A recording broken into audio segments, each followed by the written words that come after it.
요즘에 트럼프 전 대통령이 갑자기 급부상하는 거 아시나요? 전기차 시대가 빨라지면 빨라질수록 지금 오히려 트럼프 전 대통령이 다시 미국에서 주목받는다는 얘기 나오는데 무슨 관계가 있지 싶으시죠? 일단은 들어가기 전에 지금 외신에서도 리포트를 낸 게 미국 전기차 판매 속도가 무려 10배나 증가했다. 첫 100만 대 판매하는데 10년이 걸렸는데 2010년부터 거의 2020년까지 엄청 느렸는데 그 다음 100만 대 파는 데는 2년, 그리고 그 다음 100만 대 파는 데는 1년. 그러니까 10년 팔리던 걸 1년 만에 팔고 있고, 드디어 이제 미국이 전기차 판매가 300만 대 돌파해서 지금 속도가 기하급속으로 늘고 있고, 소위 말하는 티핑 포인트를 돌파했다. 그러니까 전기차 침투율이 7%를 돌파했는데 5%가 티핑 포인트, 그러니까 전환점이랍니다. 그래서 그걸 돌파해서 지금 폭발적인 성장을 하는 단계에 들어가고 있는데, 이제 로이터에서도 2030년쯤 되면은 전 세계, 미국, 한국이 아니라 전 세계 판매의 3분의 2가 전기차다. 이게 정말 그 시점이 오면 신기할 것 같아요. 그렇지 않으신가요? 2030년이면 10년도 안 남았는데 지금 길거리에 돌아다니는 자동차의 거의 대부분이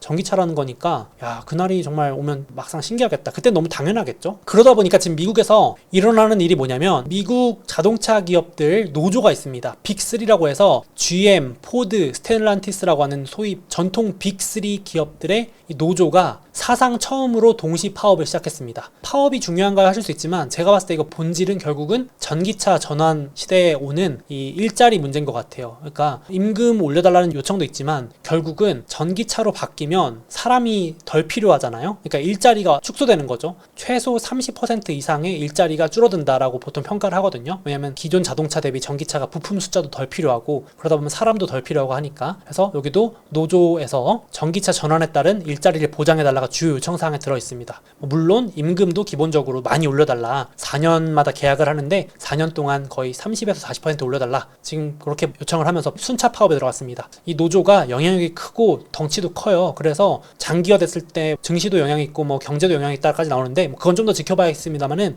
이번에 일단 15만 명의 노조원 중에 10% 13,000명 정도가 순차 파업에 들어갔습니다. 이런 상황인데, 제목도 있지만 결국 전기차 시대에 노조 생존권의 문제다라고까지 평가받고 있을 정도로, 제가 봐도 이제 전기차 전환 과도기에 일들이 하나씩 구체화되는 것 같아요. 이제 걱정했던 일들이 터지는 것 같은데, GM의 CEO가 이 큰일 났다, 이거 이렇게 되면은 테슬라랑 격차가 더 벌어질 것 같다라고 언급을 했어요. 뭐냐면 매우 좌절스럽다. 지금 노조가 요구하는 대로 임금이 2배 정도 늘어나면은 경쟁력이 더 떨어지고, 안 그래도 지금 테슬라는 무노조 경영을 하고 있거든요. 그러니까 노조 기업들이 없어가지고 저렇게까지 임금을 안 올려줘도 된단 말이에요. 그러니까 차이가 더 벌어지잖아요. 지금 안 그래도 테슬라는 혁신적인 기술과 이런 것들로 인해서 비용 절감을 많이 해놓은 상태인데, 지금 우리 이대로 가면 힘들다라고까지 인터뷰를 하는 모습이었고, 그래서 지금 몇 번이고 제안을 해가지고 최종적으로 제가 오늘 영상을 찍는 시점까지 임금 21%까지 인상하겠다고 제안했는데, 이제 노조는 양보해도 30% 이상 중반은 달라, 35에서 36은 달라라고 끝까지 거절하는 상태입니다. 물론 이거는 돌아오는 주에 또 어떻게 될지 모르겠지만 계속 협상하고 있습니다. 근데 지금 여기 보시면 이게 중요한 건데, 지금 시간당 평균 인건비가 GM이나 미국 기존 내연차 기준으로 한 $66 정도? 원화로 제가 환산을 대충 하면 한 8만원 돈이라고 치면은 이게 2배로 되면 한 16만원 돈으로 올라가는 겁니다. 그러니까 이거 지금 노조가 요구하는 거, 복지부터 주 32시간 근로 이런 거 포함해서 평균 시간당 인건비를 2배 올려달라는 건데, 이렇게 되면 테슬라는 평균 임금이 $45래요. 추정입니다. 정확하진 않아요. 그러니까 이게 진짜 인건비만 한 게 아니고 복지까지 포함한 추정 임금입니다. 보시면 격차가 더 벌어지죠. 그래서 가만히 있던 테슬라가 혼자 수혜주다라고 하면서 미국 자동차 파업의 승자는 머스크다라는 기사가 막 쏟아 나오면서 주가도 좀 올랐습니다. 그러니까 그것 때문인 것도 있고 다른 요인도 있겠지만은, 지금 테슬라랑 도요타가 지난주에 급등을 했어요. 단기 최대 수혜자라면서. 왜냐면 테슬라는 앞서 말씀드린 것처럼 대표 무노조 기업이니까, 노조가 없으니까 이번 파업에선 당장 영향을 안 받죠. 그러니까 지금 안 그래도 비용 혁신으로 원가 경쟁력이 높아지고 있는 테슬라인데, 저 빅3보다 더 경쟁력이 생기겠네 라고 하면서 주가가 좀 더 탄력을 받은 부분도 있고요. 다른 요인도 있지만 10% 오른 거에 좀 그 부분도 있고, 오른쪽 도요타. 도요타가 왜 올라요 하실 수 있는데, 도요타가 미국에서 제가 앞서 말씀드린 GM, 포드 이런 차종들하고 직접 경쟁 관계입니다. 그래서 만약에 파업이 장기화돼서 빅3의 자동차들이 생산이 지연되고 재고가 부족하면 도요타 자동차가 잘 팔린다는 반사 이익을 얻을 수 있겠죠. 좀 더 잘 팔릴 수 있겠죠. 도요타 자동차들이 선택지에 있으니까, 쉽게 말해서. 그래서 빅3가 파업할수록 도요타는 또 단기 이득이 될 수 있다. 이렇게 해서 도요타도 한 6.8% 많이 올랐습니다. 일본의 대표 기업이잖아요. 그런데 이제 물론 장기적으로는 이 기업들도 웃을 수만은 없는 게, 만약에 이번 파업해가지고 줄줄이 임금이 다 올라갔다. 그러면은 테슬라나 도요타 다 올려줘야겠죠. 예의주시하고 있습니다. 그러니까 뭐 저쪽만 올려주고 여긴 또 안 올려줄 수 없잖아요. 아무리 뭐 무노조라고 해도 결국은 인건비를 더 주는 회사 쪽으로도 갈 수도 있으니까 압박을 받을 수도 있습니다. 다 같이 안 좋은 결과가 나올 수 있고 그건 좀 봐야 될 것 같아요. 일단은 단기적으로는 테슬라, 도요타가 급등을 했다. 이것도 있습니다. 그런데 이제 포드나 GM도 지금 일단 협상도 하지만 양보 못한다 하면서 강경 대응책도 발표를 했어요. 그래서 주말에 갑자기 포드가 너네 지금 파업하는 거야? 그러면 우리 어쩔 수 없다. 공장이 안 돌아가서 직원들 600명 임시해고할게 라면서 되게 강경책을 발표하기도 했습니다. 그러니까 노조 직원들은 해고를 못하니까 그럼 노조에 가입하지 않은 직원들, 비노조 직원들 600명 일단 해고할게. 왜냐면 공장이 멈추는데 어떻게 뭐 직원들 우리 월급 줄 수는 없잖아. 이러면서 해고를 발표하고 GM도 덩달아서 우리 그러면 공장에서 쉬는 직원들 월급 그냥 줄 수는 없으니까 해고할게. 이렇게 합니다. 그래서 지금 노조 직원들도 당황했다 뭐 이런 얘기 나오고 하는데 지금 파업 계속하면 해고 더 늘릴 거다라면서 지금 되게 강경하게 나오는 부분도 있습니다. 그래서 제가 봐도 앞서 말씀드린 것처럼 확실히 지금 전기차 전환 과도기에 벌어지는 갈등이 구체화되고 본격화되는 것 같아요. 미국에서. 그래서 단순히 임금 올려달라는 파업하고는 좀 다를 수 있다.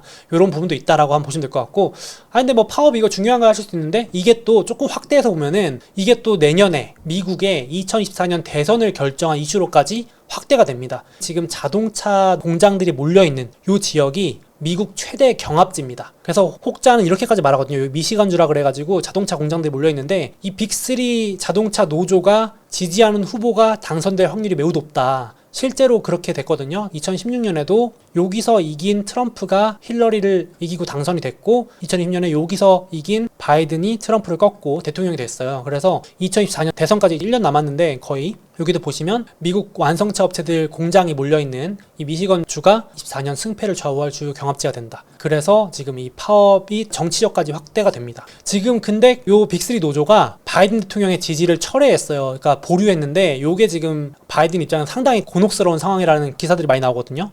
불과 3년 전 2020년만 해도 이 자동차 노조가 바이든 대통령을 지지했고 그 덕분에 대통령까지 됐는데 3년 뒤인 올해 들어서 입장을 완전히 바꿔버렸습니다. 더 이상 바이든 대통령 지지하지 않는다. 보류, 철회한다. 언제까지? 전기차 정책을 완전히 재검토할 때까지는 우리 지지 안 한다 라고 물러서는 모습을 보입니다. 오히려 공격을 합니다. 바이든 대통령 때문에 우리 일자리가 줄어들고 임금도 못 받고 있다. 뭐 이런 식으로 여기도 보시면 미국 대선을 흔들 수 있다. 지금 자동차 파업의 주도자인 이 숀 페인이라는 위원장이 지금 전 세계가 주목하는 인물이 됐다. 라고까지 나옵니다. 그래서 이 관점을 보시면 이 자동차 파업 이슈가 상당히 흥미로운데 그래서 지금 바이든 대통령이 당황해가지고 사측을 바로 압박 시작합니다. 지금 회사들 빨리 임금 올려줘라, 협상해라. 안 그럼 재선 못하니까, 내년에 대통령 재선해야 되는데 못하니까. 그래서 노조가 경제 성장의 원동력인데 사측이 지금 돈 많이 벌어놓고 임금 안 올려줬다 이런 식으로 엄청나게 편을 들어줍니다. 지금 빨리 협상하라고 엄청 압박을 넣고 있다고 합니다. 그래서 지금 실제로 보조금도 자동차 노조한테 사실상 지원해 줬는데도 지금 노조가 파업하고 지지를 철회하고 그러니까 당황을 하고 있는 모습이고 그래서 지금 파업 결과에 따라서 임금이 올라가기 시작하면 다른 기업들도 줄줄이 올라가고 자동차 가격, 신차 가격, 중고차 가격도 다 올라갈 수 있어서 이 인플레에도 영향을 줄 수 있는 중요한 이슈여가지고 당분간 주목을 받을 것 같고 그러니까 제가 갑자기 이제 트럼프가 급부상한다 그랬는데 트럼프 대통령이 이제 내년 대선 출마를 하려고 노리고 있거든요. 이 틈을 비집고 들어옵니다. 갑자기 뭐라 그러냐면은 내가 전기차 전환 당장 멈춰버리겠다. 바이든 대통령의 이 전기차 공약 다 폐지하겠다. 나 대통령 되면은 이거 다 무르겠다. 라면서 글을 올립니다. 그러면서 제가 요약을 한 거 보시면 바이든 대통령의 전기차 보급 확대 정책은 광기의 산물이다. 이거 해봤자 어차피 중국 좋은 일 시키는 거다. 중국산 전기차들이 우리 미국에 다 들어와가지고 완전 도로를 점령할 거고 이익은 모두 중국 애들이 가져갈 거다. 지금 노조들 힘들게 지금 파업하는데 미국 자동차 산업 다 사라질 거다. 이거 공장 완전히 죽는다. 그래서 일자리랑 자동차를 지키려면 나에게 투표해라. 그래서 그 즉시 광기를 멈출 것이다 라고까지 선언을 했습니다. 그러니까 지금 이쪽 지역의 노조원들의 이 표 영향력이 워낙 크니까 요걸 딱 뚫고 들어오는 거죠. 실제로 트럼프 대통령이 2016년에도 대선될 때 비결이 미국의 이런 백인들의 일자리를 중국인들이 다 차지했다, 미국인들의 일자리를 되돌려주겠다 이런 걸로 공약을 세워가지고 당선이 됐다고 많이 분석을 하시는데 이번에도 비슷한 전략을 또 쓰는 것 같습니다. 중국 전기차 때문에 너네들이 힘든 거다. 전기차 내가 멈춰주겠다. 주장을 하는 모습이고, 실제로 갑자기 지금 그래서인지는 몰라도 지금 트럼프 전 대통령 지지율이 많이 올라가요. 그래서 그거 여론조사 기관에 따라 다 다르잖아요 하실 수 있어서 제가 보니까 여기 나왔지만 여러 성향의 여론조사 기관들을 다 통계 내봤는데 그래도 바이든 대통령하고 트럼프 전 대통령이 비슷하거나 트럼프가 우세하다고 나오기 시작하는 거예요. 원래는 트럼프 전 대통령이 지지율이 많이 떨어졌었는데 심지어 이제 경합지역 여기가 핵심인데 대부분의 경합주에서도 앞서기도 했다고 결과가 나오니까 시장도 주목을 하는 겁니다. 그동안 상대가 안 됐었는데 그래프 오른쪽 보시면 트럼프 전 대통령 지지율이 올해 들어서 막 오르기 시작하고 바이든 좀 꺾이는 게 느껴지시죠? 이런 상황이라서 이제 경합 다시 해볼 만하다 이러는 것 같습니다. 그래서 요걸 이제 힘입어 가지고 트럼프 전 대통령이 이번 주에 인터뷰한 거 보니까 시장이 듣고 싶은 말을 해주는 거죠. 금리 나 내리겠다. 나 대통령 되는 순간 금리 바로 내릴 거다. 그러고 인플레도 잡겠다. 제가 보면서 오잉? 했어요. 그러니까 금리를 내리면서 인플레도 잡아. 이게 약간 상충되는 말인데 그래서 아니 무슨 뾰족한 수가 있나? 금리를 내리면서 인플레 잡겠다고. 그래서 너무 무리수 아닌가 했는데 근거를 또 달았습니다. 인터뷰한 거 보니까 지금 일단 현 상황에 대해서 막 불평을 하는 거예요. 금리가 너무 높다. 아무것도 할 수가 없다. 사람들이 집도 못 사고 뭘 할 수가 없다. 돈도 빌릴 수가 없다. 당장 금리 내릴 거다. 내가 대통령만 되면은. 그리고 인플레는 기름값 잡으면 되는 거 아니냐. 유가 잡는 거 내가 전문이다. 기름 가격은 그냥 미국 전역에서 시축이 돌려가지고 기름 팍팍 생산해내면은 금방 잡는다. 껌이다 껌 이러면서 인터뷰를 했습니다. 실제로도 2018년에 트럼프 전 대통령 시절에 파월을 뒤에서 이렇게 째려보는 거 보이시죠? 2018년 아직도 기억납니다. 막 금리를 올리니까 증시가 폭락해가지고 난리 났었는데 저도 그때 되게 무서웠거든요. 제 계좌가 정말 녹아내리는 순간이 2018년 말이어가지고 큰일 났다 싶었는데 트럼프 대통령이 크리스마스 선물로 금리를 내려라 압박을 실제로 넣었습니다. 지금 보시면 아주 강렬하게 째려보는 거 보이시죠? 그래서 증시도 막 환호하고 살아나고 막 그래서 릴릴리 다시 갔는데 자기가 또 이렇게 하겠다는 거죠. 지금 계획상 물론 지금 대통령이 연준을 개입하는 게 말이 되냐 하실 수 있지만 실제로 당시에는 그랬다. 그렇습니다. 그래서 트럼프가 지금 기세를 올리고 있다 이런 사례로 가져온 거고 그래서 월가에서 외신에서도 트럼프 재선을 진지하게 고려하기 시작했다. 무시하기에는 영향력이 너무 크다 하면서 다시 한번 이런 기사들이 지금 많이 나오고 있습니다.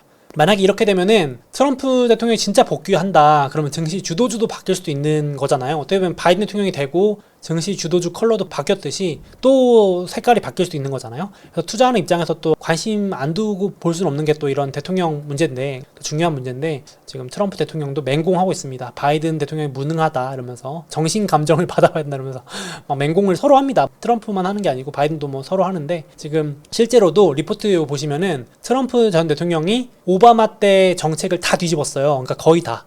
여기 보시면 이게 대통령 취임 후에 되돌린 정책 숫자입니다. 분야별로. 그러니까 2016년에 대통령 되자마자 전임 대통령이 했던 정책들을 다 취소하는 건수들입니다. 이게 보시면 대부분 친환경 정책. 대표적으로 취임하자마자 친환경차 쉽게 말하면 전기차 예산 31%를 줄여달라고 요청을 하고 벼르고 있었던 거죠. 전기차 이런 게 마음에 안 들었나 봐요. 그리고 테슬라도 요거 받았는데 저금리로 전기차 기업들 대출해주는 프로그램 이런 거 중단 요청 이런 걸 바로 합니다.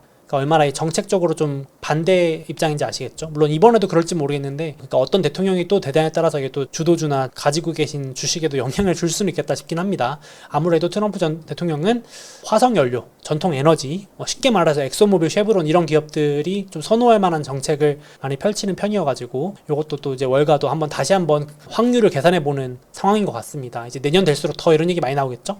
그래서 이번에 아주 흥미로운 보고서가 이제 제가 앞서 쭉 얘기드린 그겁니다. 지금 자동차로 본 미국 대선 해가지고 공교롭게도 지금 파업이 작은 이슈가 아니다. 우리나라 파업하고 약간 성격이 다르죠. 정치적인 것도 엮여 있어가지고 요 내년에 마침 대선도 있고 자동차, 전기차 전환 얘기도 있어서 요 리포트는 제가 카페에 올릴 테니까 요거는 강추 리포트로 꼭 보셨으면 좋겠습니다. 내년에 바이든 대 트럼프 입장에서 서로 한번 어떻게 될지 본 거라서요. 또 그리고 이제 제가 지난주에 지금 중국 전기차가 유럽에 막 저가 공세를 해서 난리다라고 했는데 결국은 유럽이 전쟁을 선포했습니다. 더 이상 안 되겠다. 지금 유럽의 정책위원장이 EU의 집행위원장이 1년에 한 번 하는 가장 중요한 연설에서 이렇게 말했습니다. 지금 중국의 너무 지나친 인위적인 보조금이 유럽의 자동차 기업들을 다 죽이게 생겼다. 위협하고 있다. 그래서 지금 사실상 무역전쟁 시작하겠다라고 선포를 한 셈이죠. 이제 관세, 보조금 조사하겠다. 당연히 문제가 있다고 나오겠죠. 중국 정부가 너무 보조금을 많이 줘서 가격을 인위적으로 훨씬 더 많이 낮췄기 때문에 공정 경쟁이 아니다, 이 얘기를 하는 거죠. 그래서 유럽도 보호무역을 펼치는 것 같아요. 지금 전 세계가 다 자국 살리기, 보호무역 전쟁에 더 들어가는 것 같습니다. 그래서 지금 중국 차에 매기는 관세가 한 10% 정도 되는데요. 거기에 추가로 10%에서 2% 더 때릴 수 있다는 얘기가 나옵니다. 그렇게 되면은 중국도 전기차 가격이 좀 올라가는 영향이 있겠죠. 지금 저가 공세를 좀 막으려는 유럽의 정책이고, 그래서 지금 유럽 내 중국 전기차 점유율이 너무 급등해가지고 이대로 가면은 지금 10% 넘어가고 있는데 10년 안에 30%, 유럽에 굴러다니는 자동차 중에 3분의 1이 3대 중 1대가 중국산이면 유럽 입장에선 정말 자존심 상하는 일이겠죠. 자동차 강국이 있는 유럽인데, 그래서 지금 미국 같은 경우에 중국 자동차한테 관세 27.5나 때린대요. 많이 때리죠. 이렇게까지 때릴 수 있다는 얘기 나옵니다. 그래서 지금 실제로도 지금 유럽이 한번 중국한테 호되게 당한 게 태양광이거든요. 최근 들어서 지금 유럽의 태양광 업계들이 줄파산, 이거 이번 주에 최신 나온 기사입니다. 지금 중국에서 저가로 태양광 기업들이 막 들어오니까 유럽 기업들이 못 버티고 줄파산한다는 얘기들이 이제 막 나오고 있습니다. 그래서 지금도 중국산 태양광이 너무 싸니까 가격이 25% 급락하니까 유럽 기업들이 도저히 단가가 안 맞아서 못 살겠다 하는 거겠죠. 지금 그래서 이렇게 안 되려고 우리가 태양광처럼 당할 수 없다, 이래서 전기차만큼은 막자 해가지고 지금 전쟁을 선포한 상황입니다. 그러니까 중국도 가만히 안 있고요. 중국도 바로 납부를 합니다. 그럼 우리도 중국산 부품만 쓰겠다. 아니, 중국 차니까 당연히 중국 부품 쓰는 거 아니야 하실 수도 있지만, 이 자동차에 부품이 워낙 많잖아요. 그래서 반도체 같은 것도 이 전기차 안에도 뭐 유럽이나 일본, 한국 부품이나 반도체가 들어가는데, 이제 이런 것까지도 다 중국산으로 바꿔라, 목표치까지 할당했대요. 국산화하라고, 중국산으로 만들라고. 심지어 이거 증거 안 남기려고 구두로 지시했다라는 얘기까지 나옵니다. 그러니까 중국도 교묘하게 보호무역을 하는 거죠. 그러니까 전 세계가 지금 뭐 유럽도 그렇고 중국도 그렇고 미국도 그렇고 다 우리가 먼저 살자, 우리가 지금 살아야 된다, 뭐 이런 식으로 보호무역, 탈세계와 공급망 분리되고 있는 것 같습니다.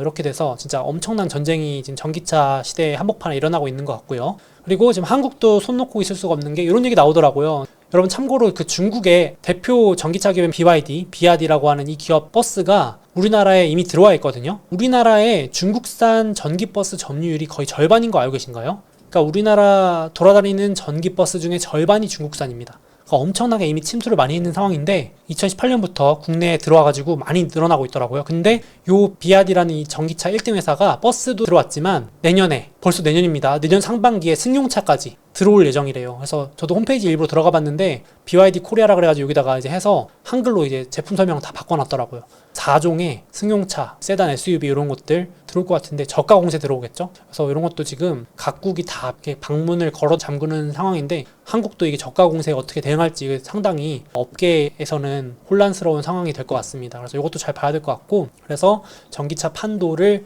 지금 또 결정할 수도 있는 중요한 파업이어서 리포트도 한번 보시고 그런 관점에서도 한번 이 파업 사태 한번 보시면 좋을 것 같아요. 물론 뭐 파업 단계 끝나고 협상 완료될 수도 있지만 이 이슈도 있다. 그래서 지금 아이러니하게도 그 와중에 테슬라가 최대 수혜주로 꼽히고 있다. 무노조 기업이라 가지고 이거까지 한번 얘기해봤습니다.